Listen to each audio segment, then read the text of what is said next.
Is there one tip that you would give to a young person if they're entering fundraising for the first time and they're kind of like you, that's fish out of water? Like, I didn't even know the industry existed. Now somebody's like, people are calling me and I'm supposed to be calling them. And how do I make this work?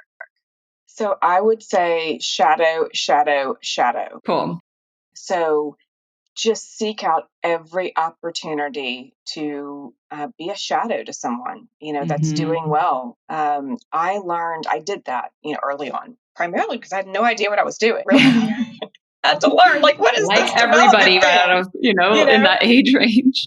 But I had, that person who took a chance on me, he was spending time in the offices of CEOs, because it was a business school, talking to CEOs about the value proposition, about, trying to really, garner their support, and being able to shadow him and those experiences. I mean, I had lunch with him. I mean, this has been 20 years, but I had lunch with him the other day and just told him that. I was like, thank you.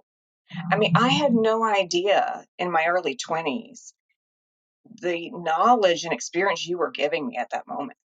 And I, just want to share that with others, like, ask for it, because I think people are willing, if you are insatiable about learning and you say, can I shadow you? Can I shadow you?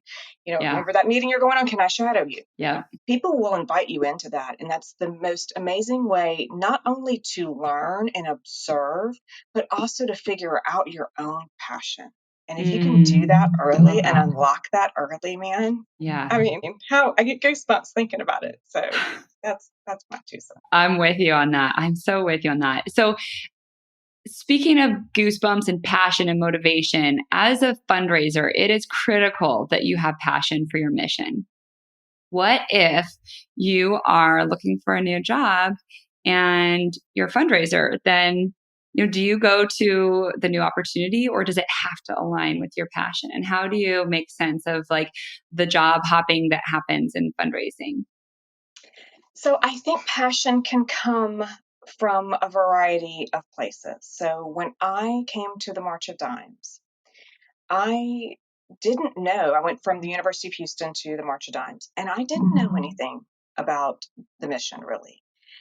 I made the change because I was ready for that step in my career to become an executive director and that opportunity.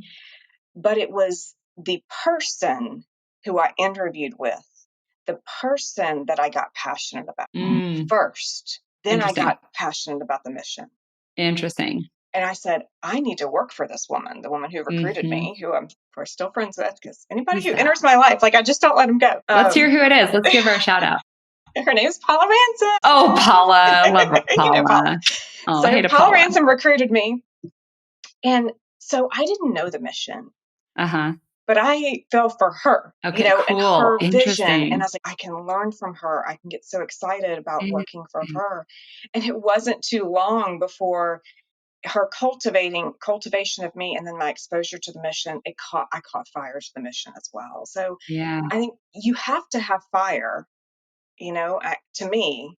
Don't do it unless you've got fire for it for some reason, whether it's the person you want to learn from or the mission that you're going to serve, have fire for it. Otherwise, you're just going to be, checking your days off. And that's no fun. And if it even means you have to wait to find fire for something, wait it out. Find that passion to get out of bed in the morning.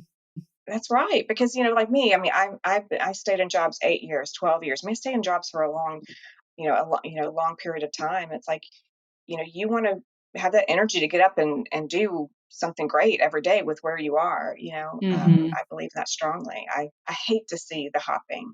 And I think that's probably because there's maybe a lack of emotional connection, whether it be with the person or, the mission.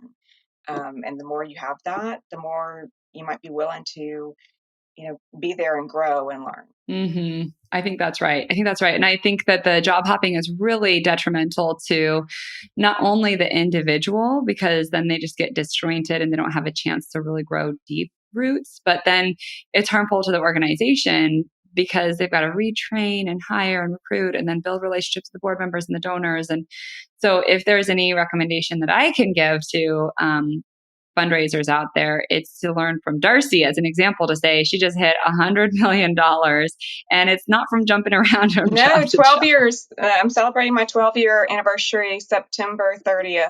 Amazing.